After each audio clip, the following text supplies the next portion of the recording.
চিকিৎসায় দিন দিন পঙ্গু হয়ে গেলেন সুবর্ণচর ৮ নম্বর মোহাম্মদপুর ইউনিয়ন ৭ নম্বর ওয়ার্ডের বাসিন্দা নাছির উদ্দিন। জন্মসূত্রে বয়স বেশি না হলেও রোগের কারণে তিনি আজ পঙ্গু। ভুক্তভোগী নাছির উদ্দিন বলেন, আজ থেকে প্রায় ১.৫ বছর আগে আমার কোমরে অস্বাভাবিক ব্যথা অনুভব করতে পেরে আমি দ্রুত চট্টগ্রামের একটি সুনামধন্য মেডিকেলে ডাক্তারের পরামর্শ অপারেশন করাই। কিন্তু ভাগ্যর নির্মম পরিহাসে অপারেশনের প্রায় ১ বছর ৩ মাস হয়ে গেল আমার শরীর উন্নতির পরিবর্তে আরও পঙ্গুত হয়ে পড়ি। দীর্ঘদিন অচল অবস্থায় আমার জীবন বিপন্ন হয়ে পড়ে। তাই আমি আবারও পুনরায় ঢাকা এবং নোয়াখালী মাইজদিতে ডাক্তারের সাথে পরামর্শ করে জানতে পেরেছি আমার অপারেশনটি ভুল ছিল। অপারেশন ১ মাস আগে দিয়ে আমি খুব অসুস্থ বোধ করছি। তখন আমি এমআরআই করাইছি।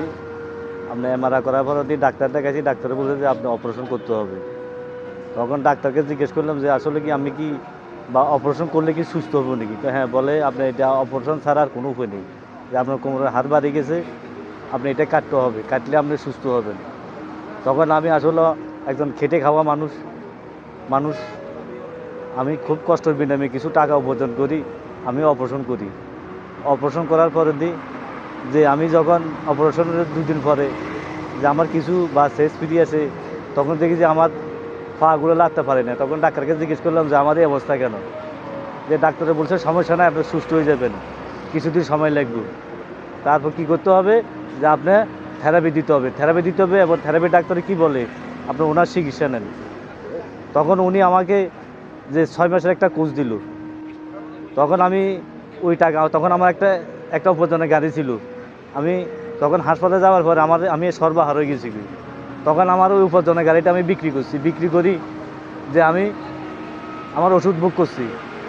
আজকে প্রায় ১৪ মাস আমি সুস্থতার মুখ দেখি নাই।